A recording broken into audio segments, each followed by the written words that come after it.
So today I'm trying something just a little bit different.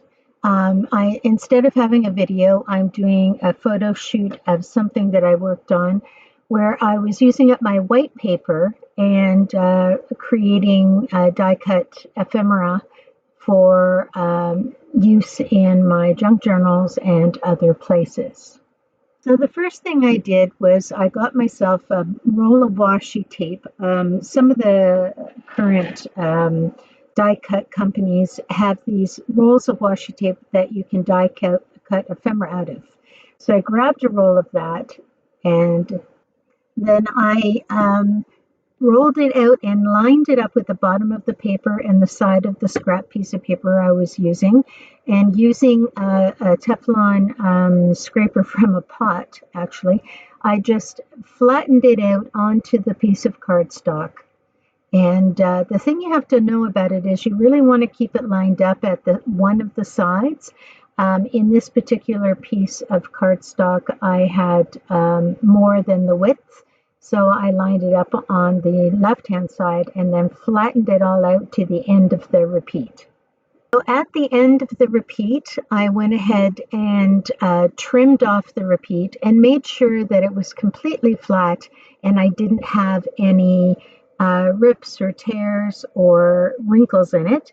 The washi becomes permanent if you leave it attached to the paper for very long, but you do have some wiggle room in terms of time to get it flattened out before it becomes permanent. Here is my pile of pieces of white paper that were scrap paper, all different lengths, all different widths, and I use them to create multiples of the actual washi repeat. So I managed to put together 14 pages of this and trimmed it all down, kept some of the leftover paper to put in my smaller container for smaller pieces.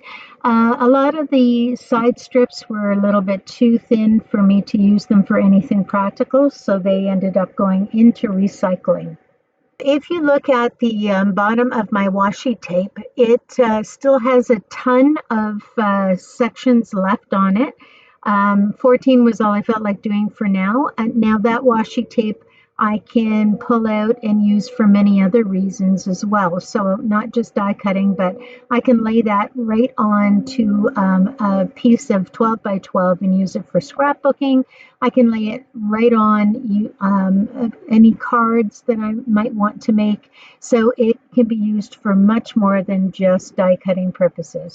It's important to note here when you're using the large washi, in order to make sure that it doesn't dry out on you or you don't get a dry edge, which will make it very difficult to cut in the future. You would have to glue it. You want to make sure you get it into a plastic bag and just squish all the air out of it before you close it up. That way it will last for quite a long time.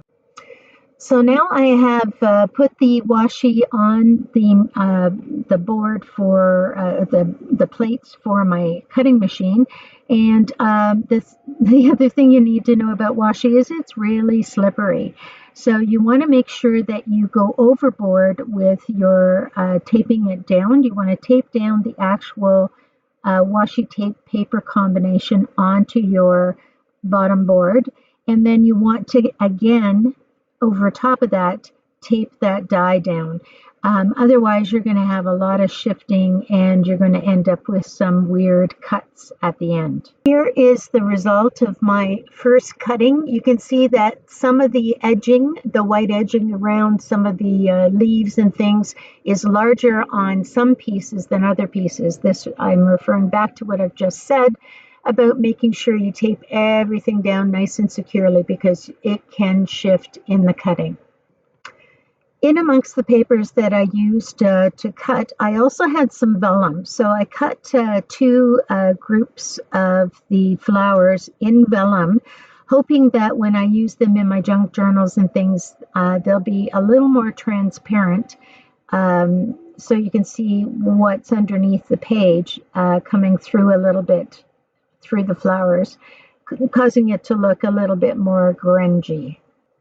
So this is my big stash of 14 cut papers out of cardstock. This now is going to go into a baggie, which I'm going to put inside my flower container, and it will live there, and I will use it either as a group or in multiple projects, and I have it all ready to go.